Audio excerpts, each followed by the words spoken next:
Hello and welcome to Nothing Worth Saying. With Extinction Rebellion currently undertaking protests in London, we have decided to do a podcast covering all things climate change. In this episode, we'll be looking into the methods and policies of Extinction Rebellion. Then we'll broaden our focus to climate change in general, looking at what countries are doing and what needs to be done.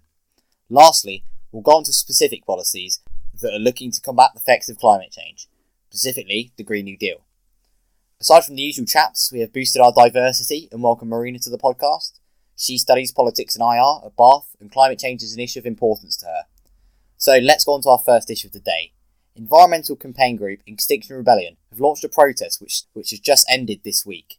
The group demands that the UK must legally commit to reducing carbon emissions to net zero by 2025, a policy that would require radical changes to achieve. So guys, what do we think about Extinction Rebellion?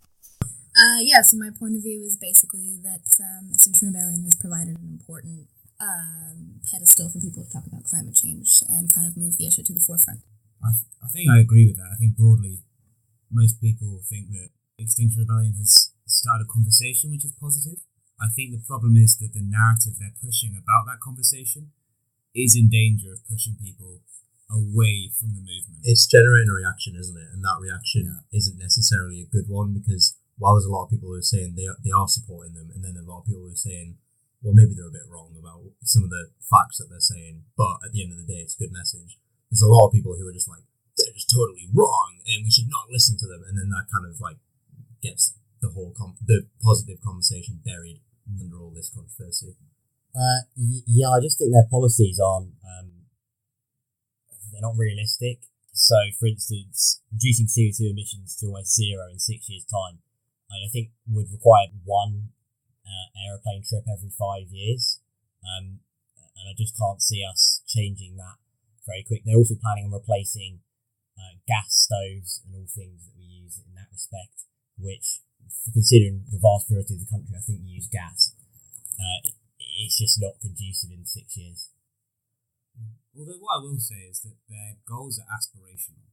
So it's more like, if you've got this aspirational goal of we should set it at 2026, and then you've got the other alternative that it should be, I think, 2050, then arguably some sort of synthesis where they meet in the middle is a positive. So they're providing the counterbalance to the prevailing view of not climate change deniers. I think climate change optimists are a more dangerous group in terms of combating climate change. It's the people who think there's not that much that we need to do and climate change isn't that big of a threat. And I think it's more about changing their attitudes, and I guess. But even them, like, as you've seen, I don't think it's changing attitudes for the better. A YouGov poll showed that 53% of the public say they are to some degree opposed to the protest, compared to just 27% in favour. And when compared to 66% of Britons naming climate change as the biggest global threat in a recent Pew poll, that shows almost that the group is turning people off. And when you have people like Carissa Dick, the Met Police chief, saying that the April protest cost 7.5 million in a time of police cuts, I just don't think they're going to get the silent majority on board. I think this is the problem. They're going across and alienating people in so many ways, and I think this massively stems from them being a decentralised organisation. They've talked about how they don't want to have votes on things, they don't want to stop people from saying certain things or talking about certain issues or protesting in certain ways, and I understand why they're doing that, but at the same time it means that you're going to have public relations problems that are really going to turn people off. Well, I don't know, we've all seen the Andrew Neil interview with Extinction Rebellion, and when they have people like their co-founder saying I think one of their founders or someone involved in the group saying that 97% of the people in the world will die, and others saying that billions will die, I just don't see how that's helping them, because these facts are so far from reality that it just leads people to think they're a load of crazy or loony eco-warriors. I think, like you said, Tom, it's because of the problem of decentralization, that where everybody can contribute whatever ideas they have towards the cause. I think mainly because they're centralized because they want it to be an accessible form of democracy for everybody. I think it's so difficult to get across kind of ideas of how important it is for climate change to be a central policy issue. They're making it a kind of a way of saying, well, if you join us, now you can talk about how important it is for you. You can put pressure on the government. Well, they have received support from key public figures like the Shadow Home Secretary Diane Abbott, and even just to get her on board with the protest shows that Lucas as well. exactly. So it shows that they are getting some movement in Parliament. I do think, though, while it's very important that, and like Marina says, about having a decentralised movement, trying to get as many people involved, there is a slight issue that it does seem to be overwhelmingly white middle class, and that is going to create potential tensions, because if you look at populist movements across Europe and indeed elsewhere, there is a anti-climate change sort of spin to them a lot. So, for example, Donald Trump has stood on a platform of, not quite anti-climate change, but he's very much skating the line of what anti-climate change could be. He said it's a Chinese hoax. He said it's I Chinese think hoax. that's pretty anti-climate. It's pretty much like as far as he can go without people saying, "Oh, you're a climate change denier," and he can say, "I have arguments against that." But genuinely, that the Hungarian party Peace and Justice have also come out and said that it's sort of overblown a hoax. It allows populists to say the working class are being told this by an elite who are just talking down to them, and I think that is an issue with the Extinction Rebellion, because it is overwhelmingly white middle class.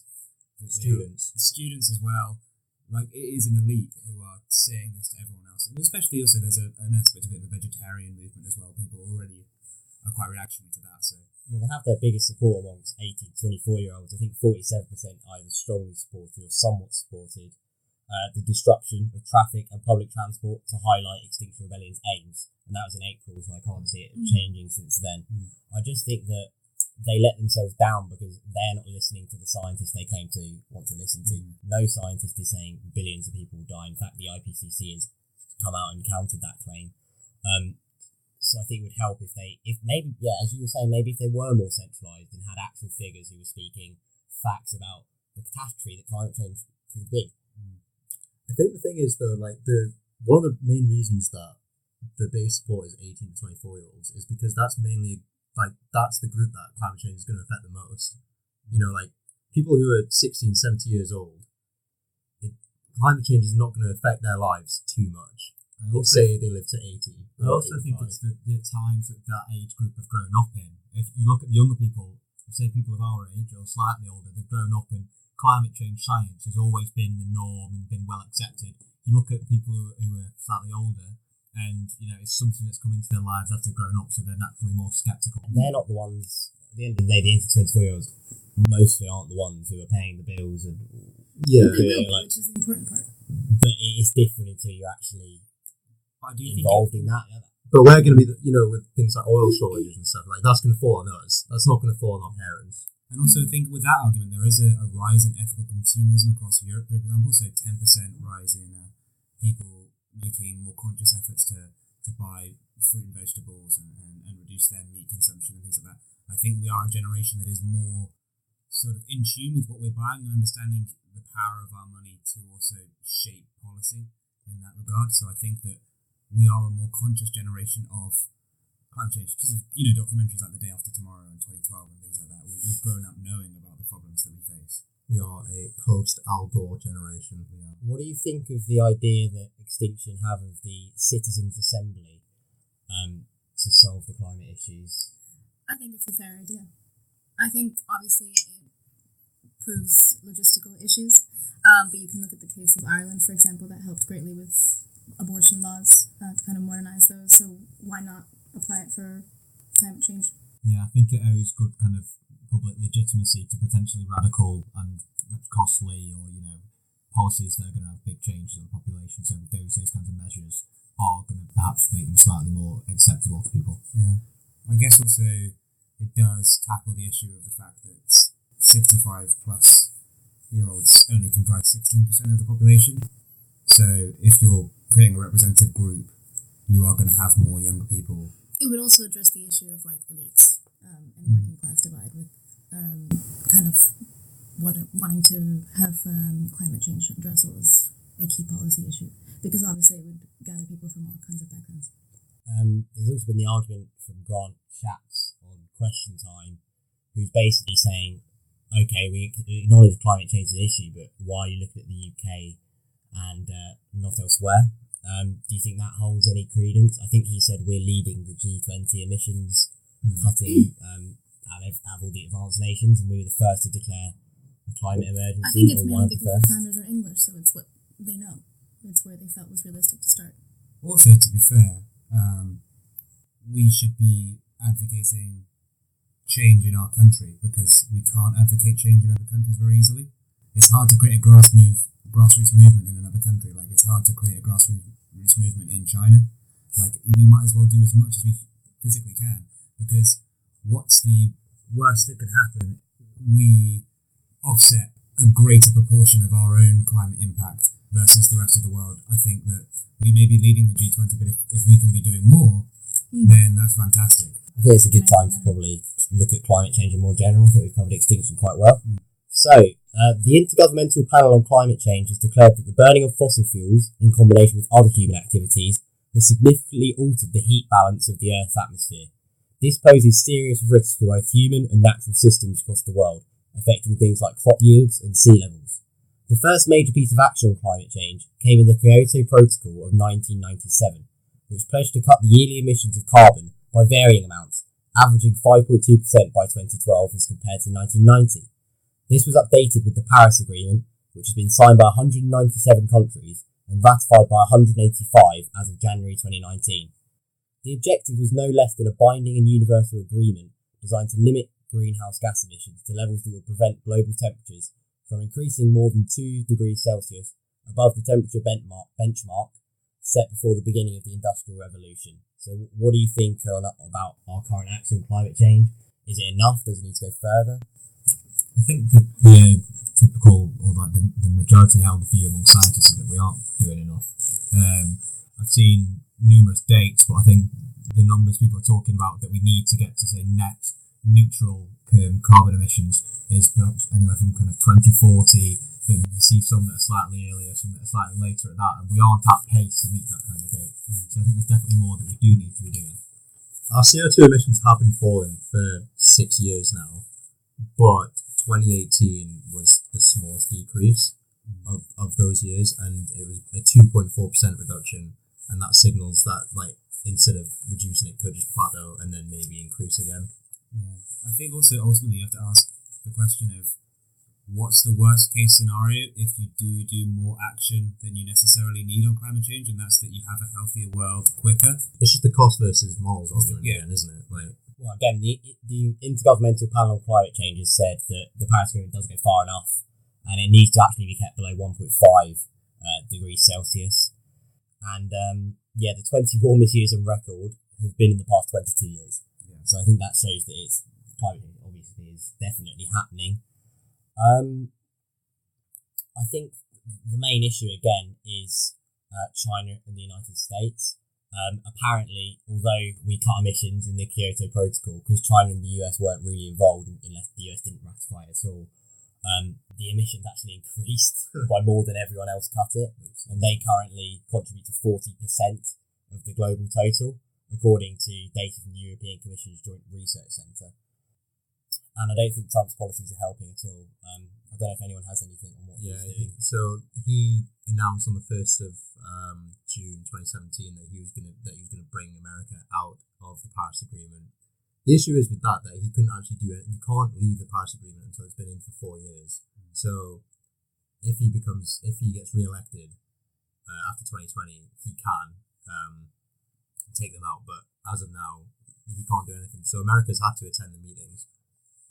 They've not done anything bad, apparently. They've actually been quite not helpful, but non-invasive. Also below his level, it was something like 152 mayors across the cities across the US all said that they would commit to the Paris Agreement. Big industries as well, big companies. I think the Paris Agreement definitely, again, we've heard it definitely doesn't go far enough, but I find its lack of bindingness and the way it sort of balances against countries isn't great. For instance, China, they're meeting the Paris Agreement. However, their emissions still grew by 2.3% in 2018 because it's based on you basically get developing countries who get allowances and more given. But their emissions per unit of GDP did fall, but I guess that's because their economy's growing so quickly, isn't it? So it's kind of a hard thing to say. Yeah. So if anyone had to guess what the best country is, Morocco. it is Morocco. He's done his research.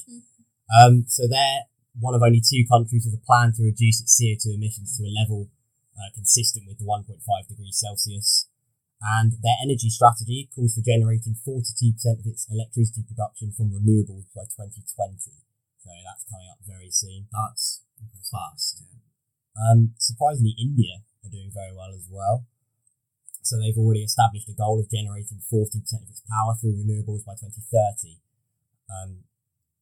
What do you guys think about the developing versus Western argument for climate change? I think Putin came out recently about Greta Thunberg saying that it does really affect developing countries a lot more and it will cost a lot of money for them to implement it when they're basically just trying I think that just needs to be another form of foreign aid then, doesn't it? Well, I think that it should mirror the problem. So, for example, the Industrial Revolution, it was the wealthiest countries, so like the UK, who bore the burden of the innovation. So it costs a lot more money to invent, test all these new machines, all this different styles of innovation. So, for example, with the new renewable technologies that we need, it should be the developed world pioneering those, developing them, testing them. So we have a fantastic like renewable energy SME culture in the UK, pioneering these inventions, and we should be testing them. The cost should be on the developed world that can afford this, and then we should make the technology more freely available to the rest of the world. So, for example, the EU, when they have blocked the sale of Chinese solar panels in the EU because of anti-dumping legislation, that is counterproductive because it means that you can no longer buy incredibly cheap and effectively the same solar panels. And I think that sometimes it's just going to be a common good that we should be able to afford the cheapest. I think like Turkey, for instance, they're not doing very well, but their aim is to achieve energy self-sufficiency. They don't want to be relying on any other countries, which I think is in their eyes fair enough. And the way they're doing that is via coal. I think that's mainly because of the cheapness, perhaps, of coal. So for that example, from Erdogan's point of view, from his narrow mindset, he just wants to be self-sufficient. He's too busy being Syria. You can take the example of Kenya, where they've recently introduced a railway between, I think it's Mombasa and Nairobi, and if they were to, and they aspire to make that entirely renewably run by, I think it's 2025. But if they were to do that currently, it would use the entire country's energy supply. So they can't do it because they need to first generate enough electricity to sustainably run their economy and country in general. So it's a question of what do you prioritise. There's also the case of, is the public really that invested in climate change yet? We've spoken about the 66% who have said it's a global threat. However, the British Social Attitude Survey says that on a scale of 1 to 10, the effects of climate change, 1 being extremely bad, 10 being extremely good, the majority of the British public put it at 3.5, which isn't that bad. Obviously, it's not going to be as bad as, or likely to be as bad as what the Extinction people are saying, but I think the Extinction Rebellion kind of statements have been a reaction to that, have been kind of like, well, you need to panic, even though it might it's not got to be reaction with it's got to be a reaction with facts though, because the issue is that when they're coming out with these outlandish statements, it just makes people think they're idiots. And there's also got to be a thing of the cost of energy as well. More British people are worried about the cost of energy increasing than the cost of climate change, and as long as that sort of stays in that sort of way, it's going to be hard to justify an increase in energy costs, perhaps. But then again, you can look at the examples of big oil, where quite often they do have incubators for renewable energy SMEs. So I know that Shell has one, and I think that BP might well have one. And it's just sort of like they're using the funding from the fossil fuels, the funding from their sale of oil and natural gas in order to help grow these SMEs in renewables, because it's about, they need to understand that they haven't got a long-term business model in 30 years, so they need to find how they can switch. But until it is cheaper, it'll be more of a burden on the poorest in society. The poorest in society are looking to put a meal on the table, and we have the choice in this house, renewables or not, and the renewables was more expensive. For us students, we could have gone with that decision, but for someone, a working class household perhaps, on a 0-hour contract, are they really going to increase their energy costs? Because that is something that's tangible. At the minute, climate change, for some reason, people in the country don't see it as being tangible and related to the UK, and that's shown by 95% of the worst effects of climate change will be in Africa and Asia. You've got to try and convince these people that climate change is a terrible thing, and that perhaps, I don't know, hopefully help poorer people out so they can afford this sort of thing. That's why research and innovation programs are so important, and it's also such a shame that now with Brexit, UK is not going to have access to them, because the EU has such a strong framework of research and innovation programs that you can access, and that are currently working on finding ways to make these kind of resources much more accessible to people who can't normally afford them. And that is a shame. We will lose a lot of that, but then there are countries in the EU who are struggling, obviously. I think the most notable example is Germany, because while they're putting a lot of money into renewables, because the technology isn't ready yet, they're still relying on a lot of coal. Yeah, I think the US definitely needs to do more. I think they're the key one, and I think now that a recent study has shown that 10% of the economy could shrink by 10% due to climate change, that should kick people into action, because when the economy starts getting affected as well, That's when people care. yeah, that's when the consensus starts to come. Apparently, Chevron, Exxon, BP, and Citgo each paid $500,000 for Trump's inauguration. Oh, really? So that might explain why he's so anti-climate change. Well, Also, half of his cabinet is. Yeah, well, all for big oil, yeah. the Trump administration has established a climate change review panel tasked with questioning the findings of the country's national climate assessment. And the leader of that panel is a climate change denier who has stated that the demonisation of carbon dioxide is just like the demonisation of the poor Jews under Hitler. Wow. Interesting. That's an impressive comparison to make. Is it Dennis Prager? Well, let's move on to the policies that are being touted as ways to solve the climate crisis. I know, Joe, you've done quite a bit of work on the Green New Deal. Yeah, the Green New Deal, it got rolled out basically within weeks of freshman Congresswoman Alexandria Ocasio-Cortez straight away. Excuse me? What? Don't misgender. That's true, actually. I've been cancelled. Cancel culture. Yeah, and it's been met with a lot of pushback, especially from the Conservatives. The leader of the Senate, Mitch McConnell, was very excited to announce the Green New Deal because he basically thinks it's stupid and it will just get destroyed. He was pushing for a vote. He was like, "Oh, we'll give him a vote on it. Let's vote now." He was like, I've never seen someone look happier, to be honest. He looked like a kid on Christmas. So the leader of the House, Nancy Pelosi, also has been a bit skeptical of it, but I think that's because she's an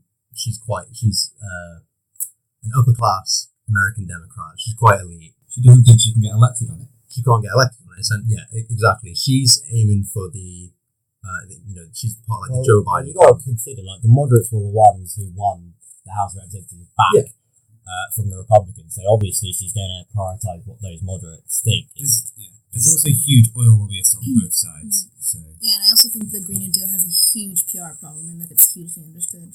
Sorry. Yeah, because it doesn't just combat climate change; it combats inequality in America. Essentially, it's based off the old New Deal in the fact that it's a new social reform program. So as well as covering things like climate change, it also covers the living wage and infrastructure, different infrastructure, not just it's got the electronic grid as well, but it's also got things like roads, bridges, education's involved in that as well. There was Bernie Sanders, his proposal that 2/3 of college education would be paid for by the state. I think it was about $47 billion he wants to give to each state to help pay for 2/3 of a student's college education. So estimates vary wildly of how much it will cost. It's in the trillions. I think. Well, the American Action Forum, which is a centre-right think tank, estimated the cost could be between 51 and 93 trillion over the next decade. and they estimate its potential cost as being £600,000 per household. Dollars, yeah, sorry. So a little bit better than pounds, slightly better. Well, I don't know the way the pound's going. Yeah, so there's some stats here. The current US energy sources, around 20% is from renewable sources, around 20% is from nuclear, 32% is from natural gas, and 30% is from coal. Obviously, the coal industry's had a bit of a boost from Donald Trump recently, even though it is dying. The Green New Deal aims to make America 100% renewable by 2050, eventually. But the current projection is that, with current trends, that America will be 32% renewable by 2050. That's, with the resources that America has. Right, it's because they're fracking. Yeah. They've suddenly become, they're selling more fossil. Yeah, they're a net exporter of fossil fuels now, so they've sort of prioritised that. Yeah, so what do you guys think of that? Listening to what Joe's just been saying, do you think it's... I think it's important to note that there is an appetite, a very real appetite in America for the Green New Deal. It does seem that consistently polling is showing that Americans support it, or at least the majority of them do. But I think even if there's not that appetite now, we aren't yet in a recession, but it does look like we are headed towards one. And so if there is a recession in the next sort of few years, if we go into a prolonged recession for like an extended period of time, that's exactly when the New Deal first got in. America needs the infrastructure change. They need the education reform. They need all the reforms that are part of the Green New Deal. And I think, but the problem is, it does require a democratic president, and it does require a democratic president with ambition. So it doesn't require, a centrist Buttigieg or a Joe Biden, people who talk exclusively about how they need to compromise with Republicans. What it requires is someone like Bernie Sanders, or to an extent Elizabeth Warren, although you've got to question her conviction on some of this, but someone who is a leftist like FDR. I think with the polling shows people like the policies. However, we'll see how that translates when they know the cost. The thing is with it, it's that it's all, there's a lot of policies that a lot of Americans will agree with, but because it's all wrapped up in this whole nice shiny Green New Deal, which has a lot of left wing propaganda, I guess, surrounding it, there's a lot of people who are turned off by it. So even things like high speed rail and improving the electricity grid. Things like that, no one's going to say, I don't want quicker trains, or I don't want better power to my home. But when you wrap it up with this whole, we're going to make it, 100% renewable by 2050, we're going to have Medicare for all, which polling can vary in America. Free college education, a lot of people are against that idea. So when you wrap these policies that a lot of people agree with in this one package, people are turned off by it, and I think that's the issue. I think there's a lot of really good policies in there, but they've massively shot themselves in the foot by the way that they put it all together and branded it. There's a lot, as Joe just said, there's a lot of really widely supported and good policies in there. They're also thrown in with a load of kind of half thought through policies, and then it's all tied up with them. This is going to be really, really, really expensive on top of it. That is different. It makes it an easy whack out the park for Republican critiques. But it also depends on where you got that study from. I understand it's going to be an expensive deal, but for example, who sponsored the There's a centre-right thing. It's So you've centre-right. got a percentage. I'm sure there's heavy lobbying. However, I also assume AOC has said it would cost 10 trillion over 10 years. I think it'll be somewhere between that figure, but even a 10 trillion, even if it is on the low end of 10 trillion, it would be a massive public outlay. I think you could also say how much will the natural disasters cost. Yeah. Well, I've got that here. With defence. Yeah. Apparently, climate change would cost the US about $500 billion a year in lost economic output, and risk trillions of dollars of damage to infrastructure. That's to recent warnings from scientists. The thing is, it's like the old New Deal. It's not just about it's going to cost, but it's about stimulating the economy as well, because the economy is kind of slowing, isn't it, in America? And it's all about, there's a lot of job creation. But you've got to look at the exact cost. I think if it's 93 trillion, then that's completely ridiculous. that is a ridiculous amount of money to spend. And people are saying the interest rates are low, it's a good time to borrow. If you try and borrow 93 trillion and people still give you a low interest rate. And as we've seen, if you have a massive debt, that can cause massive issues to the economy. It's not like the American deficit's getting any smaller. Well, yeah, it's growing under Trump, but 93 trillion would definitely add to that. But then, as I said earlier, it is usually framed in what's the US spending on defence. So I guess... Well, here, for example, the US wars in Iraq and Afghanistan cost, the higher estimate is 6 trillion. Okay? So if this think tank's right, which is a big if, and the lower end of that estimate was 51 trillion. So if that's not right, and if you look at AOC's thing of 10 trillion, and you look at the return on investment of bombing Afghanistan and Iraq and invading them, the return on investment wasn't that high. And if you're looking at the 10 trillion, even if it goes up to 20 trillion, you'll probably get a much, much larger return on investment from stimulating the economy, revitalising education, improving infrastructure, and also making the economy more renewable. Well, again, as we've said, the 10% decline in GDP by 2100. Absolutely. Yeah. I think the policies are very, very good. I like them. It's just whether you can generate enough return for the... I think you'd be much better off slowly implementing the policies. Yeah. Especially, you can pick some of the more widely supported ones and chuck in a couple of the less supported ones at a time. If you putting them all together in that one go is not. I think what you have to remember is the Green New Deal is a proposal. There's obviously, as you were saying with the Extinction Rebellion, obviously scope for compromise, and I think it's a widely held view. They're not going to force through all of the policies in the Green New Deal. But I think as well, it's important that the way they're framing it is going to be on an election footing, because that's absolutely what the Green New Deal is. It's a springboard for an election. You've got a proactive, here's what we want to do to improve the economy, and then if the Republicans are standing on a platform of that's bad, then you've got to question whether or not that has the same capital politically in order to incentivize voters and energize their base. But can you see voters at the Green New Deal's current state, American voters who are, as we've seen in the past, they like their tax being low. Can you really, and they've never elected a socialist into public office, they haven't really come close. Can you really see the American public in its current state electing this proposal? I'd say the last time that they did, or maybe not a socialist, but pretty close, was FDR with the New Deal. And that was quite a fantastic thing for the US economy. So I think that depending on how they're able to frame it, so once you get past the primary stage, if it was a Bernie Sanders versus Donald Trump, I think it depending on how he framed it. And with the New Deal, he absolutely has the option, as you said, which maybe he should do, to break it down into constituent parts to then advocate for it. But it's easier to say the Green New Deal is our package, and look at how fantastic this could be for the economy. We'll refine it. I reckon it would boost the economy. Some of the things, I think public healthcare is long overdue. Well overdue in America. And that is something I think, however, even that issue is sparking big debate in America. And that's one of the issues in the Green New Deal. And people are calling Bernie Sanders for his policy, which is no way as radical, they're calling him too far left to accede to the presidency. Times change, and as you know, Donald Trump won't be in power forever.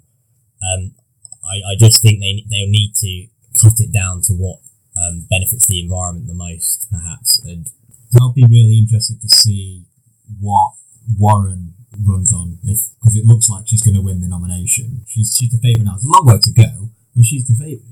Well, I think that's a debate for another podcast, I think. Perhaps. So yeah, thanks everyone for listening. And see you next time.